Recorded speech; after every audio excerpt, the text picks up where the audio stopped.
Well, hello. Today I'd like to review a pen that I've actually had for quite a long time, but for some reason just never showed up in pens in use. So let's dive into the Pelikan m800.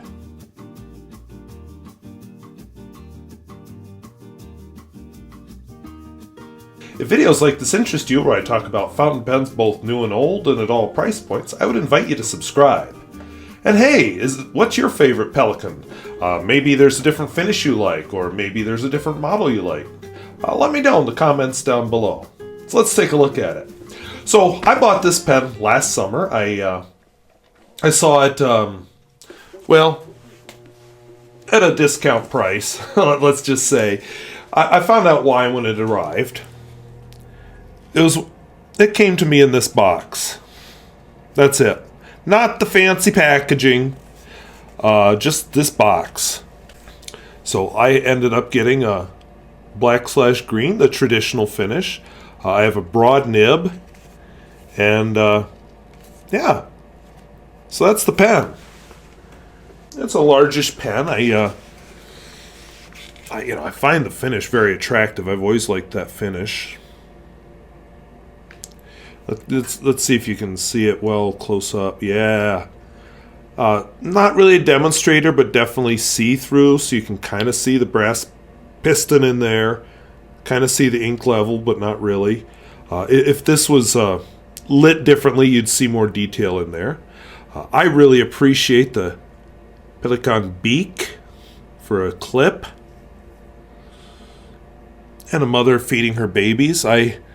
Or babies. Some of the older logos had more babies. I'll just mention, I was looking at a couple quotes. I decided to do a Pelikan quote. One of the myths is about the mother taking blood from her own breast and giving it to the babies. I decided that was a little bit too morbid of a quote, so I've got a fun one instead. I'm just going to talk over the noise because I have somewhere I have to be tonight, and I just really wanted to get this video done. You can tell I do need the furnace going because this has been sitting in the basement for a couple of days, so it's at basement temperature, so somewhere in the 50s. A little bit of detail here. Pelikan, Sovereign, not sure. Germany. Piston filler, but it's full of ink, so of course I will not. The nib, largish nib. I'm told the Pelikan m800 is a larger yet and much springier, but I find this pen comfortable and I don't see myself going up a size. The nib unit can be removed by unscrewing it, but the new replacement nib units are rather expensive, so I don't see that happening. As far as I know, they're made in-house. So this isn't probably not the flagship of Pelikan, but I'd say it's a very popular model.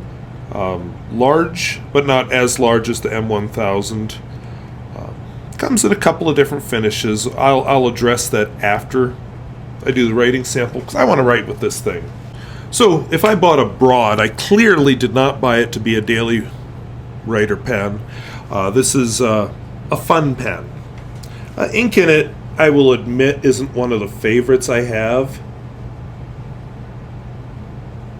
But it's what happens to be in it at the moment. Califolia Olanga.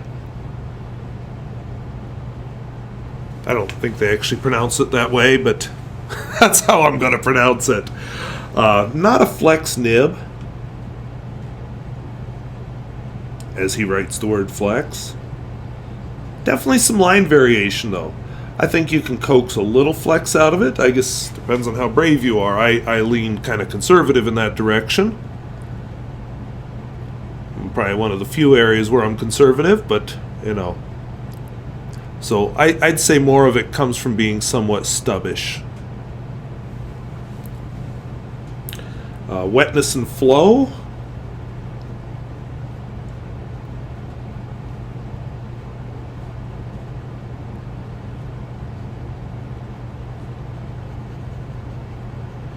A very nice pen. If you want to show off a shading ink especially. I'm told that the finer nibs tend to be somewhat broad. I actually had a pen pal write to me with a broad and a medium Pelikan nib, and yeah, they're broader than your Japanese versions. So that's your wetness and flow smear test. And of course this is somewhat subjective since I always do this with different inks. But it gives an indication of somewhat how wet the pen is. And of course, people always ask about reverse writing.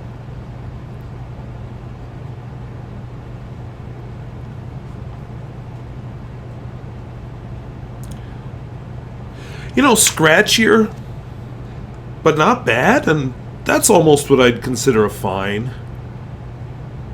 Yeah, I'll go with that. So let's do a long form quote. I found a little poem that amused me more than the depressing quote about giving blood from the mother's breast to save her babies.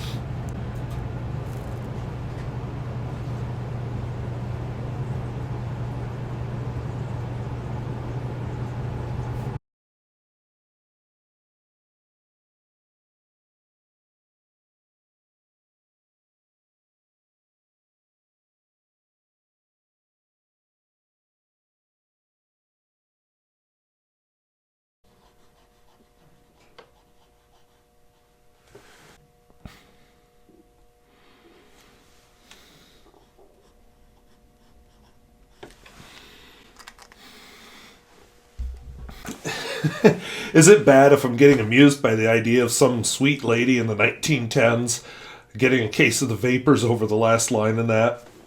I don't know. But anyway, that's a nice little, what are they called, limericks? Been a long time since I've worried about English. And yes, pelican is spelled the English way in the poem, and it's spelled, I'm assuming, the German way in the name of the pen, but, you know, it is what it is. I picked the quote. The quote has nothing to do with the company. So, I like the pen as far as the fits in the pocket thing. Yeah, went right into the pocket. I appreciate that. And one thing I just realized I didn't do is the Pierre Gustafson test, so I'm going to just do a few more remarks while I do that. I can tell I haven't done a review in a while because I forgot about that. But anyway, so I bought this pen. I have had my eye on this pen for a number of years.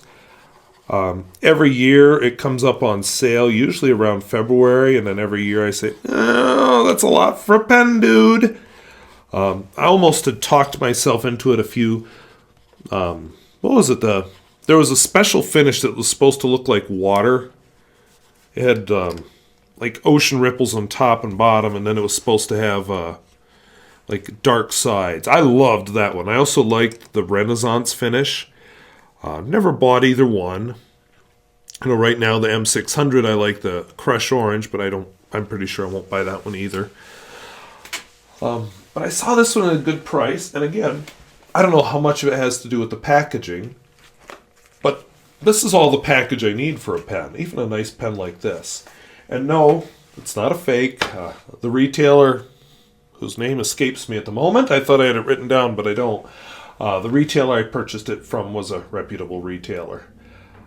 But just a wonderful, wonderful pen. Very high quality, very smooth acting. Pistons don't write. Very smooth acting piston. Pelikan m800 deserves the status it has in the pen world. Now that said, is it worth even what I paid for it? No, I have a hard time with that.